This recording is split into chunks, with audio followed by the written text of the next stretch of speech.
Hola a todos, es muy placentero para mí incluirme en esta conversación a la que me invitó Richard en el marco de su candidatura a la presidencia de la SAR. Así que bueno, estoy muy contento de estar con ustedes. Vamos a compartir una charla sobre algunas de mis experiencias como docente en la Universidad Nacional de La Rioja.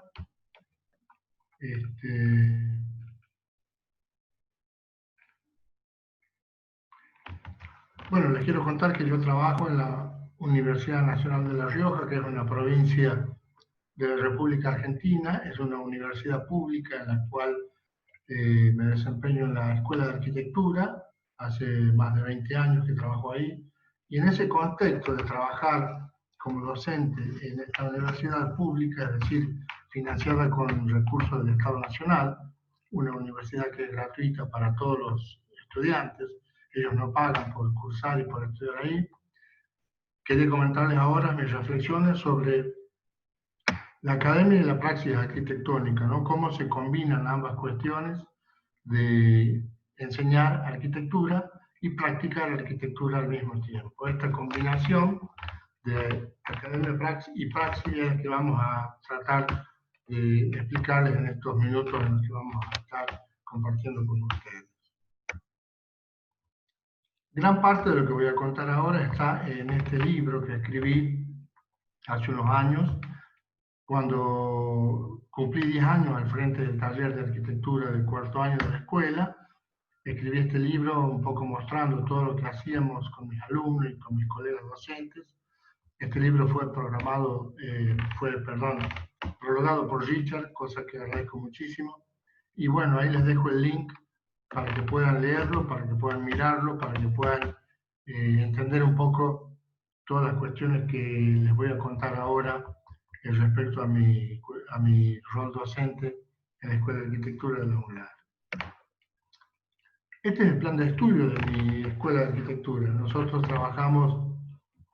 durante 5 años y medio para producir un arquitecto, un profesional. Tenemos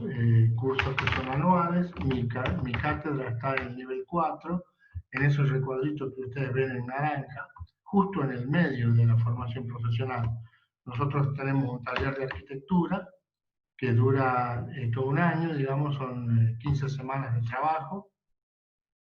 por cuatrimestre. Así que, bueno, esa es la ubicación de mi cátedra en el plan de estudios de la escuela, en el nivel 4, ¿no? Y bueno, dos de las cosas fundamentales que reflexionamos a lo largo del taller en este año de trabajo es, primero, el abordaje de la complejidad y segundo, la búsqueda de la sustentabilidad. Nuestros estudiantes y nosotros, los docentes, trabajamos fuertemente en estos dos paradigmas durante el año de estudio. Nos preocupa muchísimo abordar la complejidad como cuestión inherente al hecho arquitectónico y también nos preocupa mucho abordar las cuestiones de la sustentabilidad, del desarrollo sustentable, porque nos parece que es un paradigma actual que ha llegado para quedarse y que tiene que ser fuertemente abordado en la arquitectura, por lo menos desde nuestro contexto nacional y provincial. Bueno, una de las ideas fundantes desde el punto de vista del abordaje de la complejidad es poner en crisis el concepto de disciplina. Si bien es cierto, nosotros hemos sido formados en una disciplina que es la arquitectura, nuestra pasión inicial, como decimos nosotros, la arquitectura es lo que nos ha apasionado en un primer momento y lo que nos ha permitido entrar a estudiar estas cuestiones del proyecto, consideramos que en este momento el saber disciplinar ha quedado fuera de lugar en función de tantas cosas que han pasado en el mundo y en la construcción del conocimiento, y creemos que el nuevo paradigma se denomina o se llama postdisciplina, pasando por la interdisciplina, que fue una experiencia bautizada por Louis Wills en 1937, que definía un cruce de límites tradicionales entre varias disciplinas organizadas jerárquicamente. Este avance, digamos, sobre la disciplina se transforma posteriormente en una transdisciplina, es decir, una cantidad diferente y múltiple de profesionales trabajando con un método común, pero nosotros creemos que ha llegado el momento de hablar de la postdisciplina, que es una exploración metodológica para el cambio de paradigma. Es decir, que la complejidad que un estudiante de arquitectura tiene que abordar a lo largo de su formación tiene que estar necesariamente atravesada por una postdisciplina, es decir, una formación que le permita conversar con otros profesionales, nutrirse de saberes que están mucho más allá de la disciplina propiamente dicha, que todavía se enseña en las escuelas de arquitectura. También pensamos que el hecho arquitectónico tiene una triple característica. Para nosotros es una realidad objetual, porque lo podemos ver, lo podemos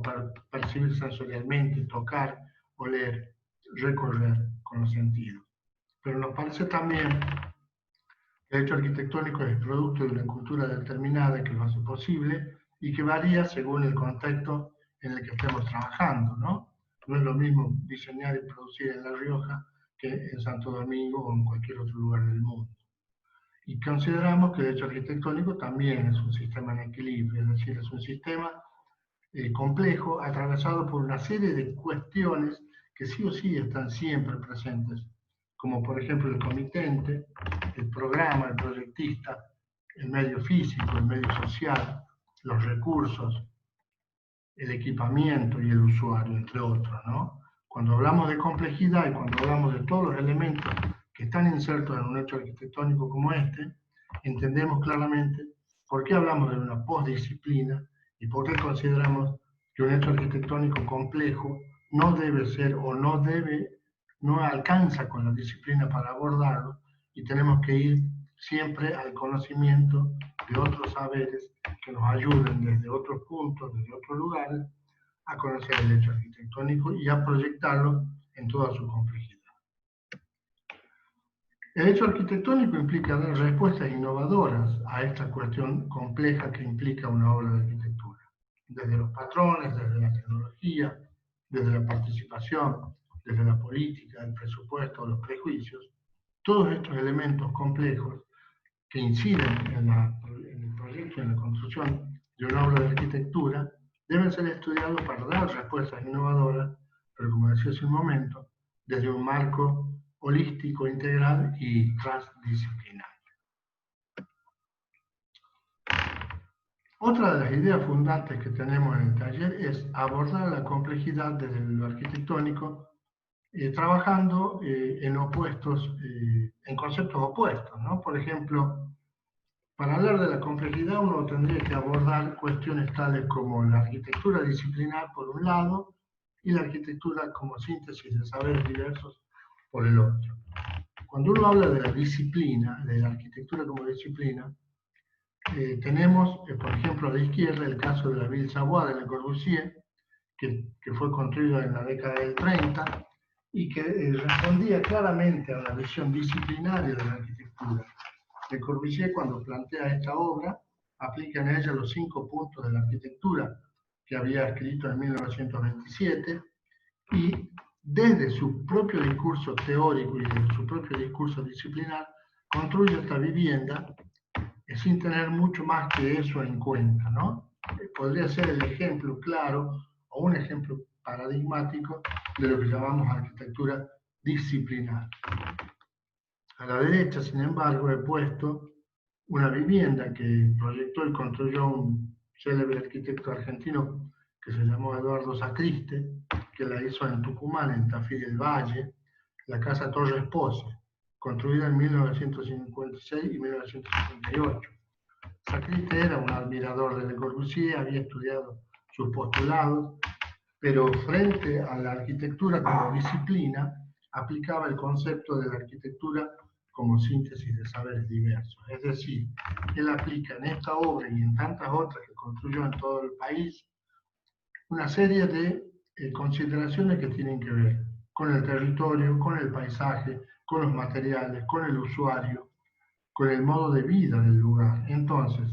ya no una arquitectura disciplinar basada solamente en una teoría elaborada desde adentro, desde la disciplina misma, sino la producción de una arquitectura que integra, que sintetiza, que engloba los saberes diversos del lugar, el paisaje, el clima, la orientación, la vegetación, fíjense las piedras que no fueron movidas del lugar,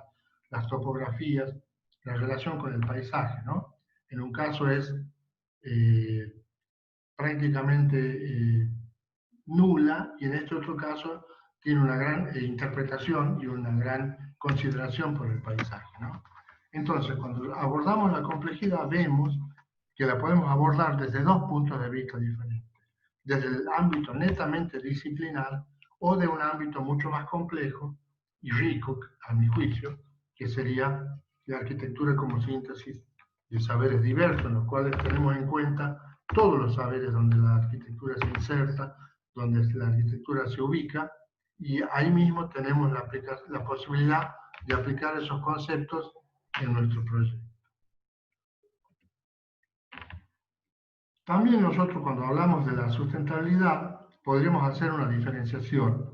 entre los edificios individuales y los paisajes consensuados. Fíjense a la izquierda, estoy mostrando otra obra de Le Corbusier, la única obra de arquitectura que él construye en Latinoamérica,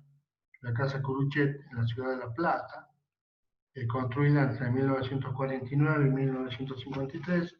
con la participación del arquitecto argentino Amancio Williams.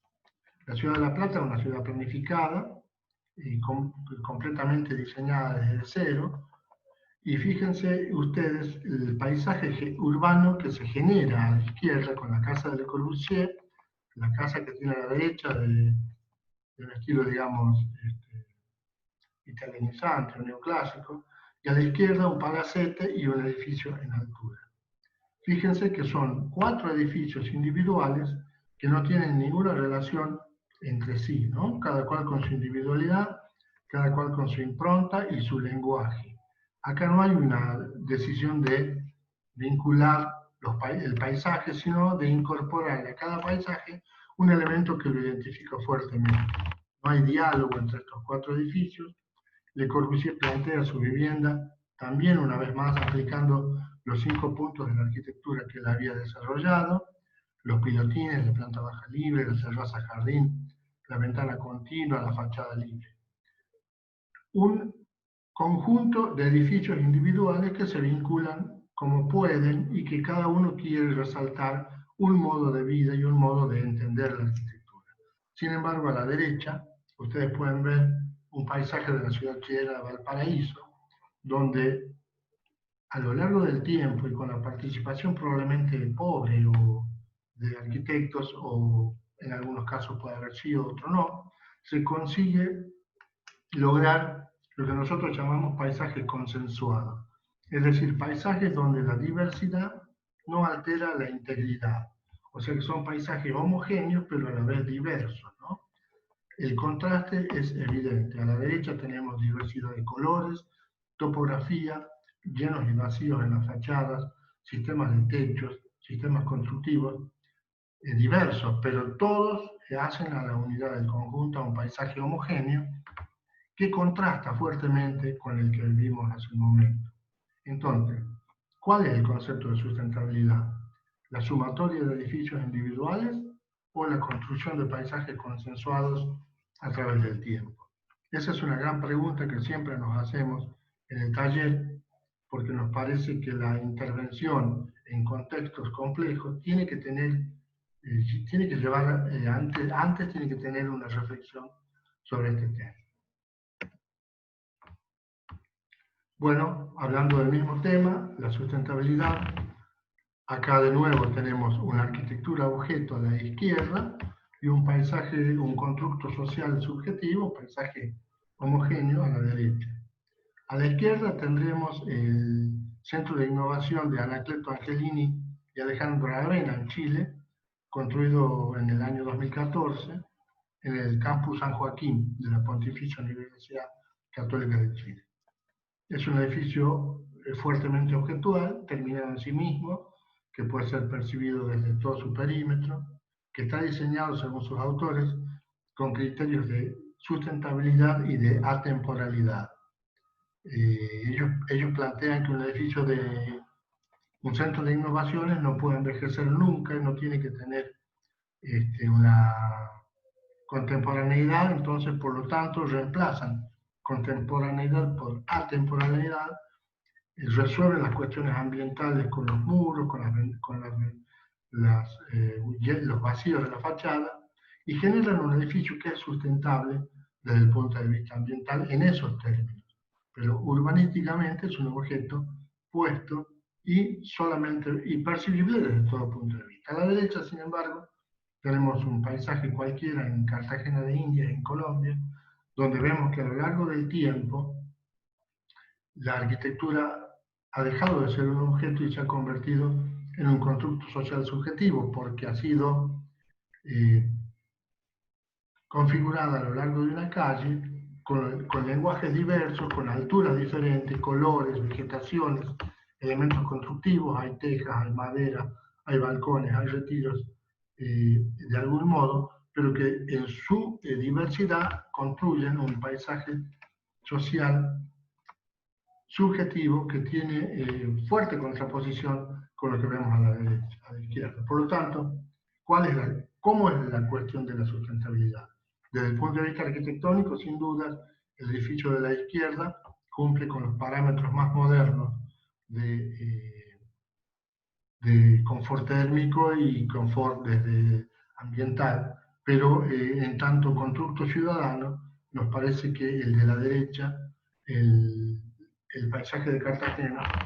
es mucho más interesante desde el punto de vista de la construcción social con la participación del arquitecto, pero también de la sociedad a lo largo del tiempo.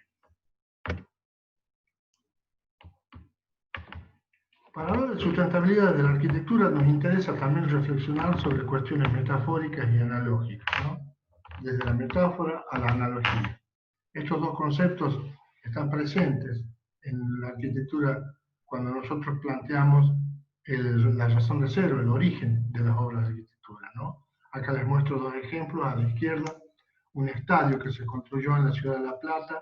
producto de un concurso de arquitectura que ganó el arquitecto Roberto Ferreira. La ciudad de La Plata tiene dos clubes importantísimos que tienen cada uno su estadio, pero en este caso se quería hacer un estadio único que pudieran utilizar los dos en determinados momentos, ¿no? Y entonces la metáfora utilizada por el arquitecto ganador del concurso fue un símbolo de la dialéctica entre clubes que se resuelve en un empate 0-0. Este esquema fuertemente metafórico, sin poner a ningún equipo por encima del otro, fue el elegido para que este proyecto gane el primer premio y sea construido e inaugurado hace poco tiempo, en el año 2011. Frente a esto tenemos en Curitiba lo que se denominaron faros del saber, ¿no? Que fueron una serie de bibliotecas que se construyeron como metáfora del faro de Alejandría, en Egipto, y es una red de bibliotecas públicas en las cuales tenemos libros, computadoras, internet, para que los niños puedan usar, puedan desarrollar, y arriba un mirador, un faro, en el cual hay posibilidad de controlar el territorio circundante con una visión panorámica de los predios, ¿no? Esta analogía del faro de Alejandría, el faro del saber, con una biblioteca pública que además tiene internet y que puede contener a una gran cantidad de niños, es interesante desde la sustentabilidad porque le da un sentido más a la arquitectura que el sentido meramente funcional, ¿no? Tenemos ya este concepto de faro del saber, ha sido replicado en distintos países como Ecuador, Bolivia, Paraguay, Argentina, Costa Rica, entre otros. Es decir, que la sustentabilidad en términos de diseño arquitectónico también tiene que ver con estas cuestiones metafóricas y analógicas que hay que tener en cuenta a la hora del proyecto complejo, como decíamos anteriormente. Podemos hablar también de metáforas, analogías, a mímesis y diégesis, que son dos conceptos que trabajaron Platón y Aristóteles y podemos ver en algunos ejemplos de arquitectura. A la izquierda, nosotros tenemos un complejo hotelero que se construyó en Utah, en Estados Unidos, por el estudio I-10 de Rick Joy, Marwan Al-Sayed y Wendell Bernard. Es un edificio que se mimetiza completamente con el paisaje.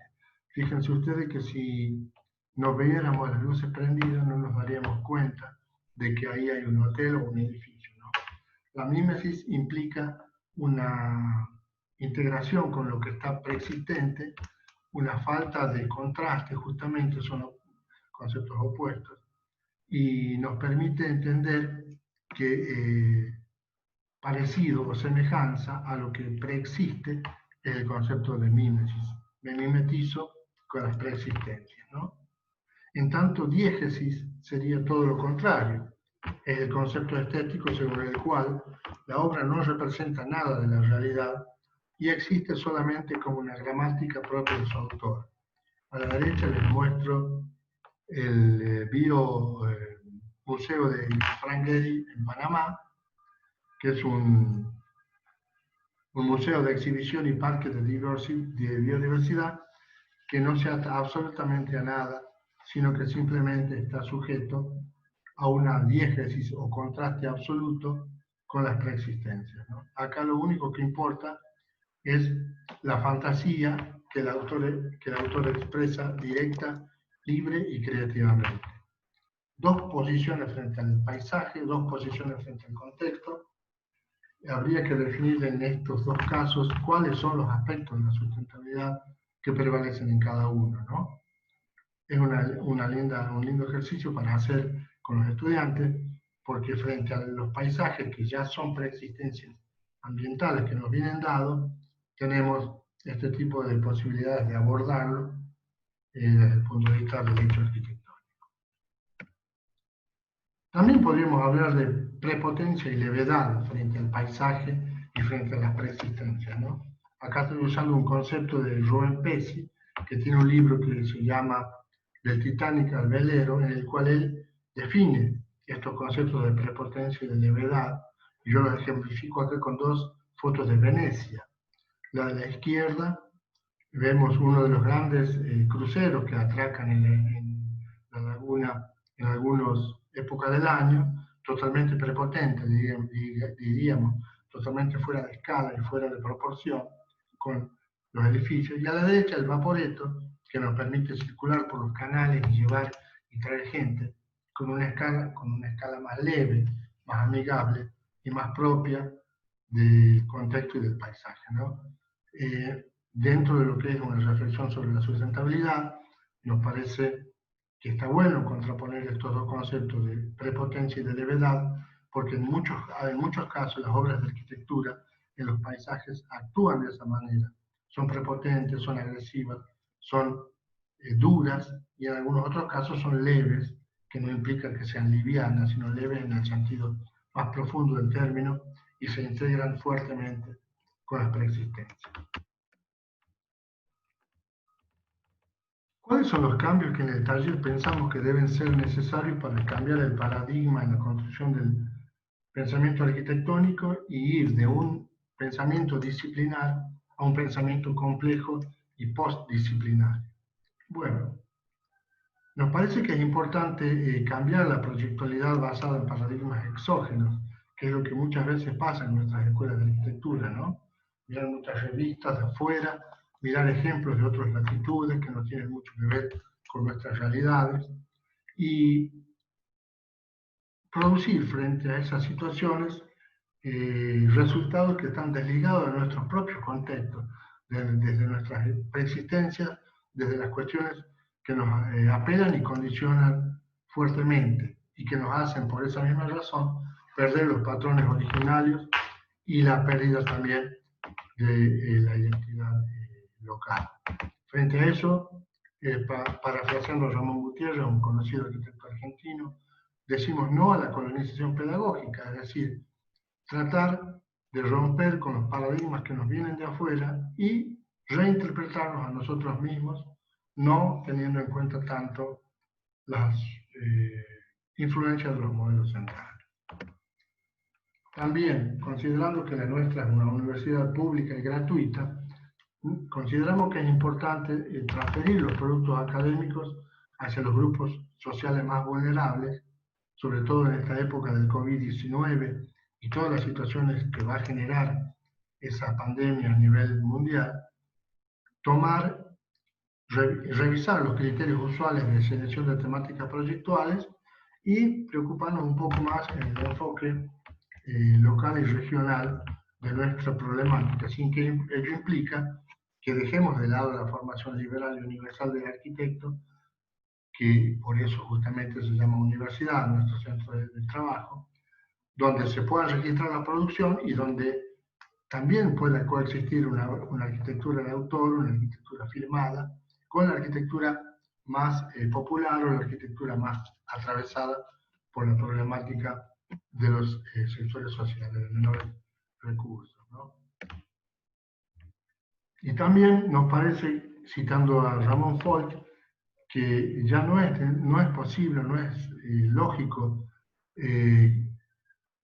reivindicar los gremialismos reduccionistas, como decía al principio, la disciplina en sí misma, la disciplina sola, sino que tenemos que trabajar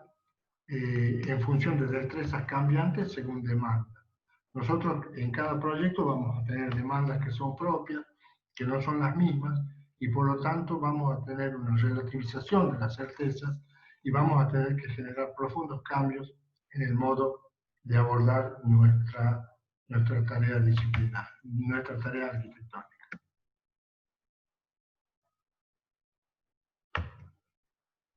Bueno, parte de lo que tenemos que hacer es reconocer nuestros paradigmas proyectuales tradicionales. Nosotros a la izquierda vemos en el noroeste argentino algo muy común, que es el techo, una galería cubierta con un cañizo de un vegetal local que se llama Arundo donax. A la izquierda vemos la utilización tradicional de esa caña, como le decimos nosotros, y a la derecha vemos en un proyecto contemporáneo resignificado el uso del material, en este caso como un cerramiento vertical, inclinado, que nos permite tener una galería interior separada de los animales domésticos, con un sol filtrado, con una protección solar tamizada y una gran poética, ¿no? Por eso, si nosotros somos capaces de reconocer nuestros paradigmas proyectuales tradicionales, como sería el caso de la foto de la izquierda, podríamos lograr con los mismos elementos constructivos, con los mismos materiales, con una nueva semiótica, darle una arquitectura contemporánea de gran calidad y sin perder nuestras raíces o lo que veníamos construyendo desde tiempos inmateriales sin la participación de los arquitectos.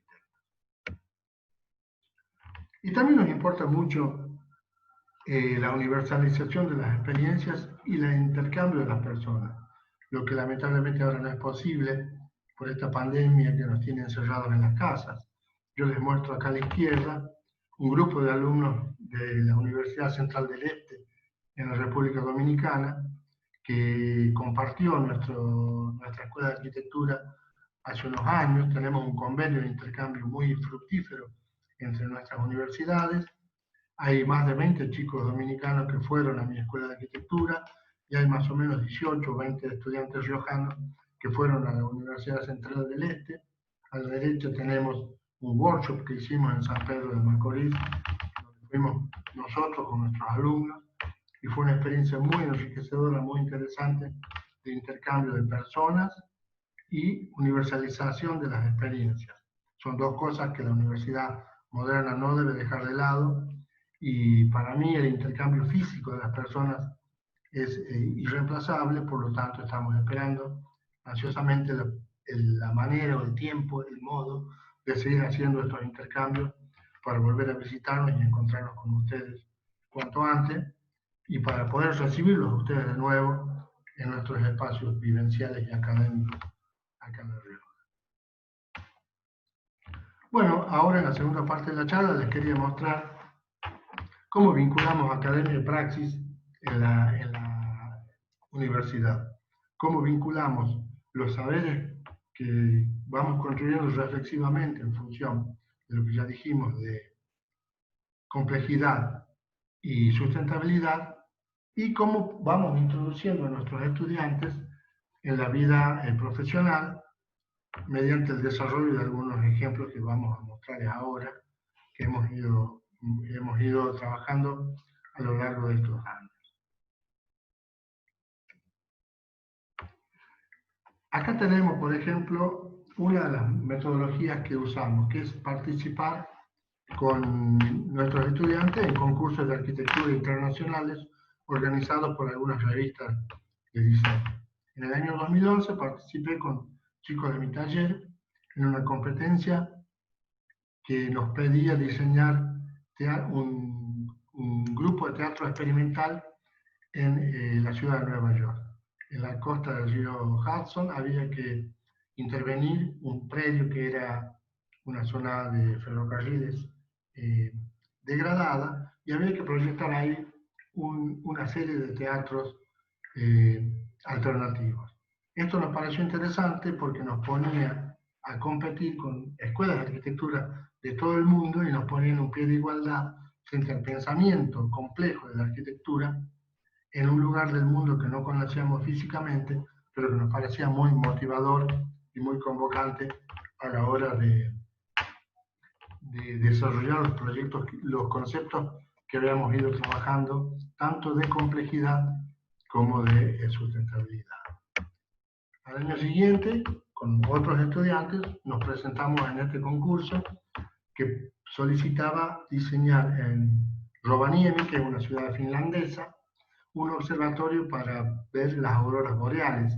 que es un fenómeno climático que se da en ese lugar con una marcada poética visual, ¿no? Entonces ahí también participamos en un territorio que desconocíamos, en una cultura que nos era totalmente desconocida, en un proyecto que era fuertemente complejo y donde había un bosque que había que proteger y que respetar en la propuesta, lo cual también nos insertaba en criterios de sustentabilidad desde el punto de vista paisajístico y ambiental. Acá también tratamos de poner en consideración nuestros pensamientos, nuestras reflexiones sobre la sustentabilidad y la complejidad, y al año siguiente, en el año 2000, en ese mismo año, digo, participamos en una competencia que se hizo en Río de Janeiro, donde había que diseñar un monumento de arquitectura efímera que iba a estar construido solamente el mes que durara el Mundial de Fútbol. Para eso hicimos una gran maqueta del sector, acá están mis alumnos, mis estudiantes trabajando en la zona del APA, con la catedral, con los grandes edificios del barrio, y en el cual insertamos nuestra propuesta de arquitectura efímera, una arquitectura que iba a durar solamente un mes y que tenía que referirse a toda la movida que significa el Mundial de Fútbol. Eso fue también una manera fuerte de trabajar. ¿Qué íbamos a hacer? Nos íbamos a mimetizar con lo que existía, nos íbamos a contraponer, íbamos a trabajar con los conceptos de mímesis, de diégesis, de adaptación o de contraste, ¿no? Sirvió muchísimo para ejercitar el pensamiento académico que les comentaba hace un momento en una propuesta concreta. Y otra cosa que hicimos, que hago siempre, es participar en concursos concretos de proyectos de arquitectura, invitando a algunos de mis estudiantes a participar conmigo en este tipo de competiciones. Este es un concurso que desarrollé con Klaus Bengolea, que era un estudiante de arquitectura en ese momento, ahora es un colega, en el que ganamos el primer premio con este edificio para la nueva sede del Colegio de Arquitectos de la provincia de La Rioja. El colegio tiene una casa vieja que quería ampliar y que quería poner en valor para mejorar el servicio que da a sus asociados. Y bueno, también en este caso elegí un estudiante de mi taller, nos presentamos, ganamos el primer premio, y nos pareció interesante poder poner en obra las reflexiones que estamos siempre desarrollando en el taller. Y bueno, este es el primer ejemplo que les quería mostrar de cómo vamos sintetizando praxis con academia. La academia como sustento de un pensamiento teórico que después se aplica en la praxis profesional para salir a trabajar y a competir con el resto de los arquitectos del medio. Con el mismo estudiante de arquitectura, Clau Bengolea, nos presentamos para desarrollar un concurso de arquitectura en la provincia de Córdoba, en el cual había que poner en valor y ampliar un edificio Art Deco que cumplía 100 años. En este caso, el desafío era tomar un edificio antiguo con mucha presencia histórica en el lugar, muy trabajado desde la disciplina, como podríamos decir que fue el caso de la casa de la Ville Savoie. Este ejemplo también estaba muy fuertemente trabajado desde la disciplina, con los conceptos geométricos y morfológicos del Art Deco,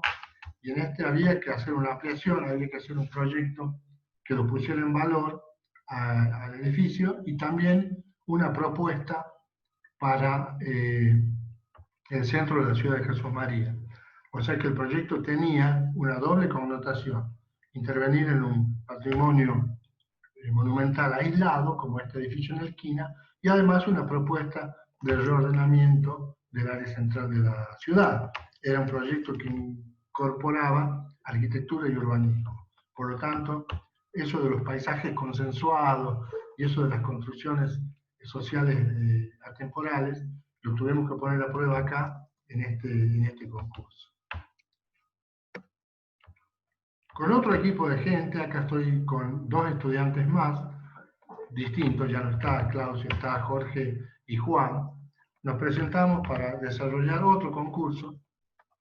que era un concurso internacional para la puesta en valor y revitalización del área central de la ciudad de Villa General Belgrano, también en la provincia de Córdoba. Esta ciudad es una ciudad que tiene una característica fundamental, que está habitada en su gran mayoría por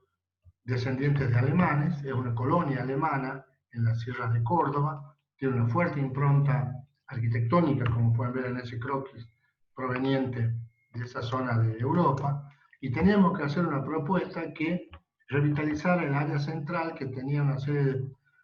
pasadizos y caminos por adentro de las manzanas, para proponer una puesta en valor del centro histórico,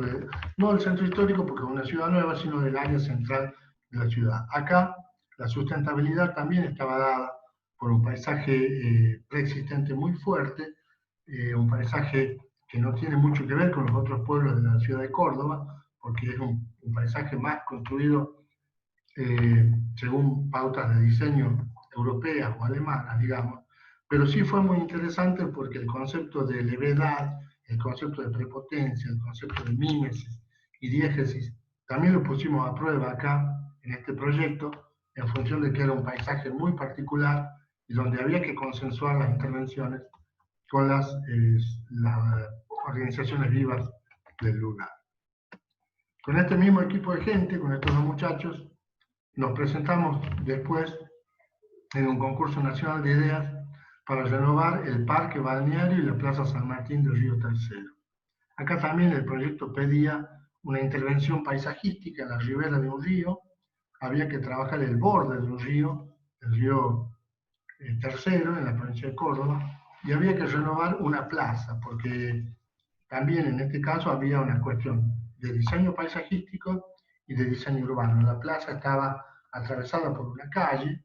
y el río estaba trabajado de manera como balneario, como lugar de paseo y de recreación de las personas, pero había que renovarlo y ponerlo en valor. O sea que el desafío aquí desde lo sustentable estaba dado, por un lado, por las cuestiones paisajísticas y por otro lado, por la intervención en la plaza, en el pleno centro de la ciudad de Río Tercero. Fue otra instancia muy grata para poner en discusión y para poner en la práctica los conceptos que les comentaba hace un momento. Bueno, estos tres chicos que están abajo, Marcelo, Danilo y Carlos, estaban haciendo su tesis de grado en la universidad. Yo los estaba guiando en ese momento, era su profesor guía en su proceso de graduación. Apareció este concurso donde había que hacer un complejo habitacional y nos presentamos. Era un complejo habitacional de alta densidad, en un predio muy acotado, y bueno, empezamos a trabajar la sustentabilidad desde la economía de medios, acá desde la economía de recursos, desde un funcionamiento muy estricto, muy acotado, desde una gran economía de metros cuadrados y priorizando fundamentalmente las cuestiones de privacidad en cuanto a los accesos a las viviendas y las relaciones entre vecinos. Fue muy interesante porque mientras ellos estaban haciendo su proyecto final de carrera, estábamos desarrollando este proyecto para competir y nos dejó una enseñanza muy buena porque nos permitió, ellos estaban en ese momento, por un lado eran estudiantes, pero por otro lado estaban empezando a trabajar ya casi como colegas míos en esta propuesta que si bien no nos permitió ganar el premio, nos dejó muy satisfechos por la experiencia que pudimos desarrollar. En este caso ya con Marcelo Canavallo recibido, ya ahora era colega mío y firmábamos juntos esta propuesta, invitamos a otra estudiante de arquitectura, a Ailén, y a un colega de otra provincia, especialista en cuestiones ambientales, para presentar una propuesta en este edificio de la ciudad de Córdoba, que era una reforma del sede centro de la Facultad de Arquitectura. Un edificio fuertemente simbólico porque ahí se formaron generaciones y generaciones de arquitectos cordobeses y de otros lugares del país y del mundo que estudian en esa universidad. En este caso, el desafío era intervenir en un edificio de un fuerte y un gran valor patrimonial para ponerlo en condiciones para un cambio de uso, como era ahora funcionamiento en ese edificio de los posgrados de la Universidad, de la Facultad de Arquitectura, una serie de maestrías y doctorados. Fue muy interesante para nosotros trabajar acá. Ya Marcelo, en este caso, como les digo, firmaba los planes, firmó la propuesta junto conmigo, ya dejó de ser estudiante, pasó a ser un colega. Y fue muy interesante la propuesta porque acá la trabajamos en marzo de este año, en plena pandemia. No nos pudimos ver personalmente en todo el tiempo, siempre por Zoom, por Meet, por teléfono, WhatsApp, de cualquier modo. Pero fue una propuesta que salió en el medio del miedo por el COVID, con las ganas de trabajar, hablando, discutiendo y poniéndonos de acuerdo sin presencia física. Para mí fue una experiencia realmente muy interesante entre lo que fue la praxis arquitectónica y la academia que en ese momento ya estábamos desarrollando de manera remota. Con Marcelo también nos presentamos en este concurso que organizó el gobierno de la Nación Argentina, muy nuevo, todavía no hay fallo de este concurso, no sabemos quién ha ganado, no sabemos qué resultado obtuvimos con nuestra propuesta, que era diseñar viviendas con eficiencia ambiental en el contexto COVID-19. Acá el equipo sigue con Marcelo, con Ailén, que nos ayudó en el concurso anterior, pero incorporamos dos personas más. Una estudiante de arquitectura que se llama Iris, que está a la derecha, y en el medio está Julia, una especialista en energías renovables, que nos ayudó en todo el proceso de diseñar un hábitat con eficiencia ambiental en el contexto del COVID-19.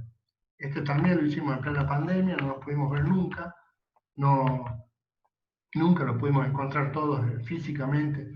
a conversar sobre el asunto, pero logramos una propuesta muy interesante que esperamos que tenga éxito y obtengamos algún premio con esto.